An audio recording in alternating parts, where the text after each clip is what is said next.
Four great words that everybody needs to hear. College basketball is back, and that's a great sign.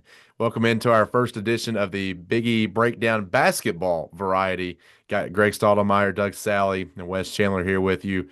Our Biggie Breakdown presented by Kentucky 811. And guys, we are now into college basketball season. It officially kicked off Monday. Colonel fans had to wait in a couple extra days, but I think it's going to be worth the wait this season. Going to be exciting. Of course, they play their first game on Thursday night against Midway College, who almost upset Morehead State in an exhibition for them as Morehead opened their season, a team that the Colonels beat in their exhibition, scoring 107 points, their only public exhibition. But the big game, of course, ahead is Western Kentucky when we reopen the refurbished new seating bowl at Alumni Coliseum Baptist Health Arena on Monday night. We'll talk about both games, and we'll talk about what the Colonels have lost and what the Colonels have gained and what we think about this season. I think it all starts with goodbye Tay Blanton. He's going to play in China, and he's the number 2 scorer, number 7 rebounder, number 4 all-time in assists, number 2 in games. So, Doug, where do you replace him? Well, it's going to be by committee. I mean, no one's going to replace Tay Blanton. He was not only a valuable part of the team on the floor, but his voice in the locker room, his leadership, the experience that he brought, and able to convey that to younger players. You can't replace that with one guy. So there's some veterans coming back. Tay is gone, but Turner Buttrey is back. Myrick is back, Montavious Myrick. And those two guys have a voice in the locker room now, too, and they're assuming that leadership role. There's no doubt that Montavious Myrick had the biggest leap from the year before when he sat behind Isaiah Cozart and then to last year, and he had that injury late in the year. He had off-season shoulder surgery. He's back full, and he's just been a tremendous surprise, and I think it's going to be a big addition. They bring 5 transfers in.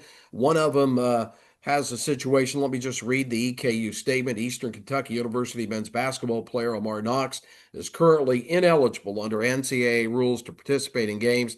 He is practicing right now, has a concussion off the script here, but he has a concussion, but can practice and travel with the team. Knox and the university currently working with the NCAA staff, and we are hopeful for a quick resolution. Right now, he won't play.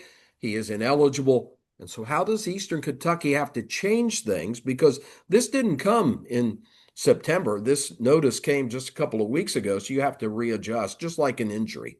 Right, and he was projected starting point guard. Very talented young man, does a lot of things well, a voice on the floor.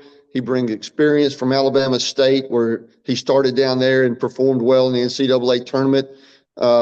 He's going to have to be replaced by a couple of guys. And MJ Williams, we're going to start with him because he filled in that role as a starter up at Morehead and performed extremely well, scoring 20 points in the first half, ended up with 23, didn't have a turnover. I mean, he really, really impressed me in that exhibition game. I really like Juan Cranford, who played at St. Francis. He's kind of that man in the middle, isn't he? That they put at least against Morehead, put him kind of at the foul line, and then it was spoking out from there. Well, he was in the middle against Morehead's 2-3 zone, which is very porous. That's all I'm going to say about that. But yeah, he did a good job flashing in there and facilitating. He's going to be in that 2-guard spot most of the time. Really good shooter, left-hander, physical body, able to get to the rim. But he brings some experience, too, from St. Francis. Who do you think the fan favorite's going to be?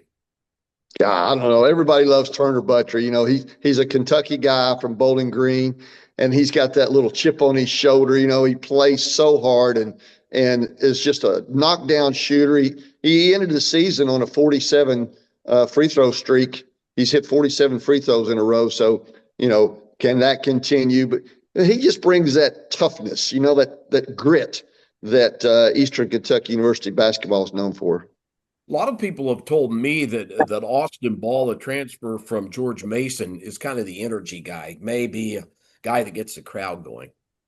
He is going to be a fan favorite, too, because he is an enthusiastic person on and off the court. I mean, he does not have a bashful bone in his body. Excellent stroke. He's going to be a guy that stretches the floor for EKU. And when he gets an open look, he's a knockdown shooter. He can go to the rim a little bit too, and he brings some nice experience from George Mason. EKU started from 3 against Moorhead, 1 of 8, and then they hit 15 of their next 24. Is that fool's gold? I mean, they can't do that every night. I don't think it's fool's gold. Eastern's roster is filled with three-point shooters, and it's up to the ball movement to find those guys. And if they have a rhythm going when they shoot the ball, there's several of them that can knock that ball down. And they're going to be some upper 30ish percentile shooters, maybe a couple over 40% if they get good looks. What about inside? Can they hang with the big teams? You know, Montavious Myrick outperforms his size. And what I mean by that is he's not a real physical guy. He only goes about 210, 215 maybe. But and he's going to go against some really big guys. And starting with Midway, their center is 6'9" and 275 to start off with. But he uses his quickness, and he has great timing on rebounding. He blocks shots, again, with great timing, and he knows where to be position-wise to counteract his lack of physical size. I want to talk about the two opponents in a bit, but the first game played of the college basketball season was not by the men, but it was by the women's. We've already got one in the book. Wes Chandler was on the ESPN Plus call, and it was a slow start for the EKU women, but boy, did they heat up and heat up quickly. They were just a machine in the second and third quarters, and that went over Trancey. Yeah, it's almost like the light switch came on there about the 3 or 4 minute mark of the first quarter. There, they were able to make some shots after a 1-for-9 start. They believe they hit like their next 11 out of 13, something crazy like that. They were on a roll. It was really impressive to see them be able to knock down shots, and it was, a total team effort. It wasn't just Liz Freihofer knocking down threes. It was, Kinley Woods coming off the bench, making a great impression in her collegiate debut.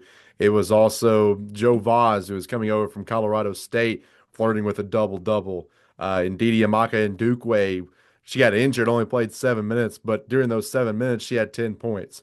So it just shows you the kind of talent that she has, and the way if she can get going, and hopefully this injury is nothing serious, if she can get going, that'd be another big boost for this team.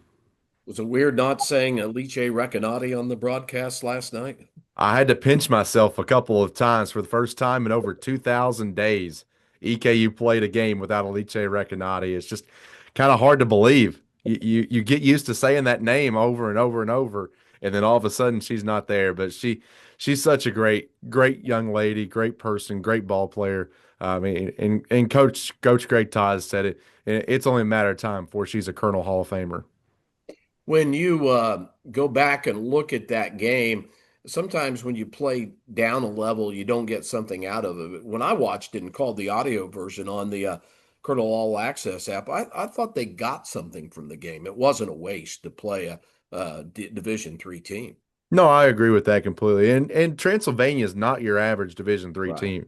This is a team that won a D3 national championship just 2 years ago, had a 64-game winning streak during that span as well. So it's not like you're playing a low, mid-level D3 team. This is the cream of the crop program in Division III. So you are able to get something out of it. I think you're able to see a lot of girls get some minutes. And this is what Greg Todd likes about his team is they don't really have a, for what we call bench warmer.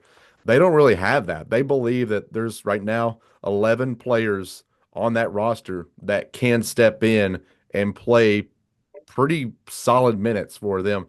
They like their depth in their roster, and I think you were able to see those girls get some confidence, and that'll help them as they go into this week at a former OVC game Friday at noon, a little bit earlier start time against SIU Edwardsville. So could see that rotation in there as well. Could see 11 players once again for the Colonels.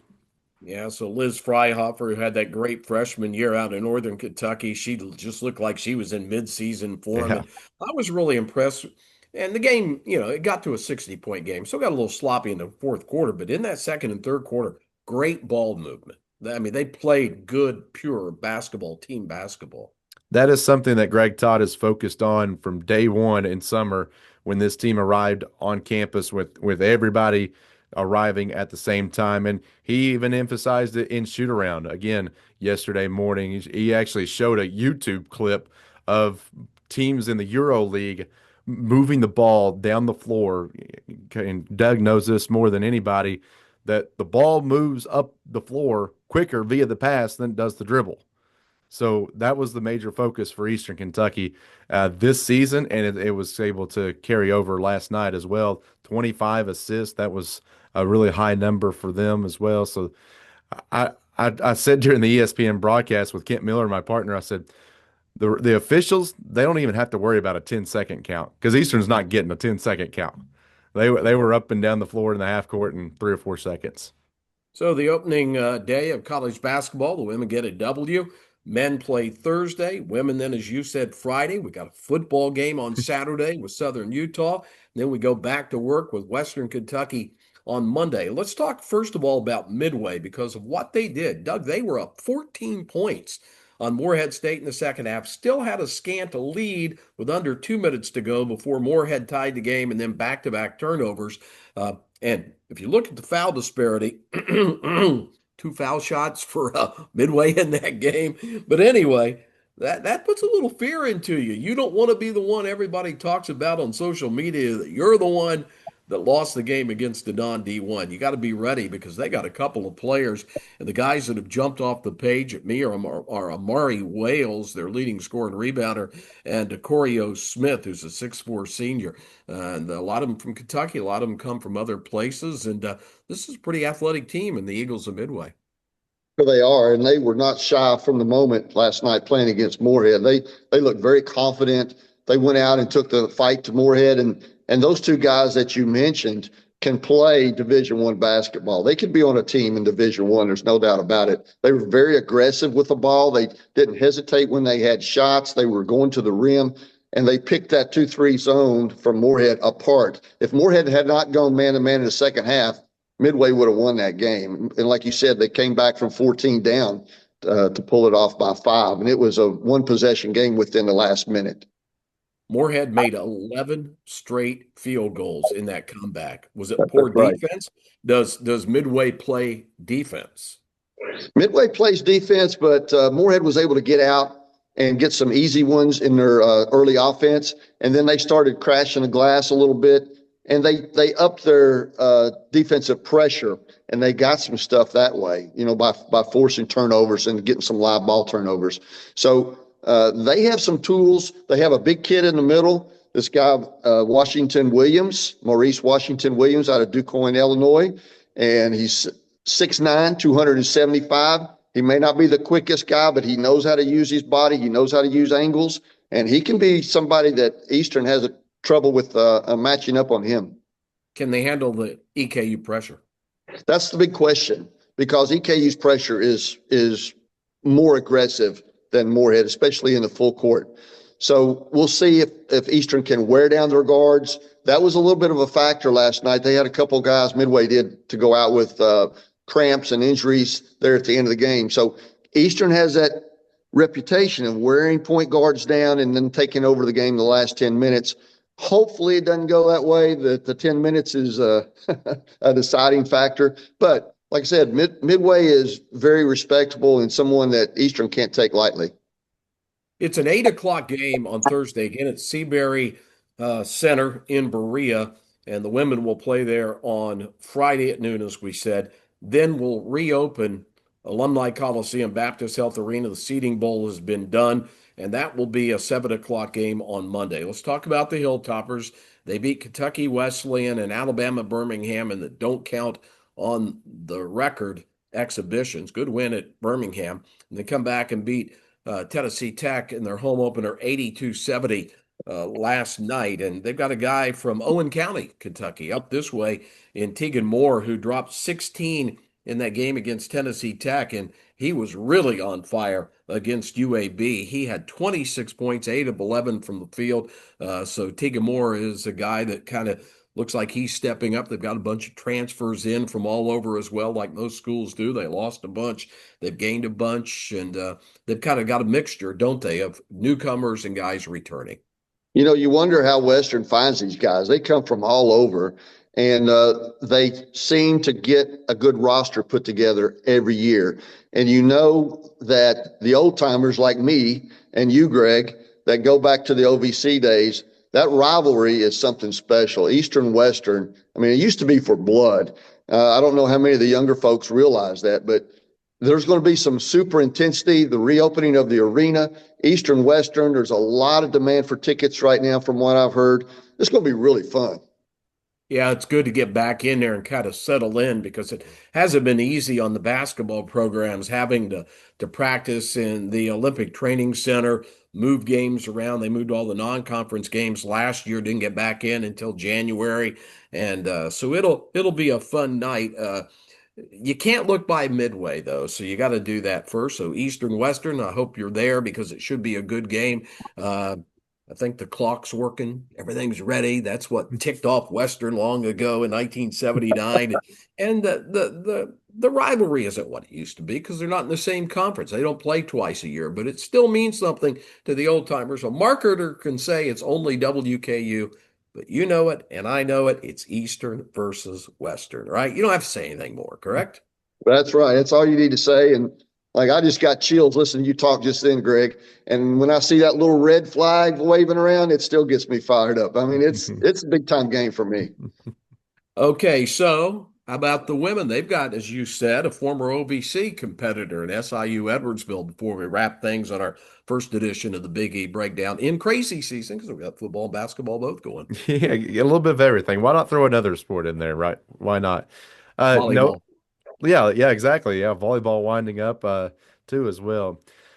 The crazy thing about this game is, if you remember 2 years ago, EKU went to SIU Edwardsville and won on a last second shot by a girl making her Colonel debut, and Jasmine McGinnis Taylor wound up making a Sports Center top play on that shot to win the game. So if history repeats itself, these two have been engaged in some pretty intense battles over the years when they were in the OVC.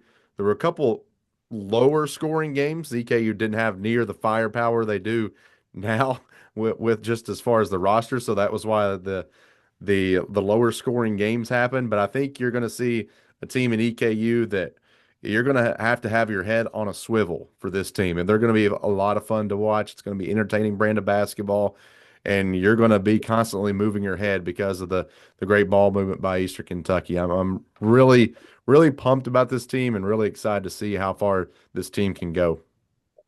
Well, we've almost wrapped up our first basketball. We got a Big E breakdown of football coming later this week as well, right? Yeah, y'all are making it hard on me to be able to pump these out, producing them. Yeah, we got you. We're busy. That's all Yeah, I do is sit at my desk and work and go get interviews and get ready. I mean, I got this pile over here and that pile over there and this pile here and when you get tired of one sport, go to the next. yeah, and then Yeah. back to the other one. Yep. All right, guys. Well, that wraps up our first edition of the Basketball Big E Breakdown. Gentlemen, appreciate your time and appreciate you all for watching here.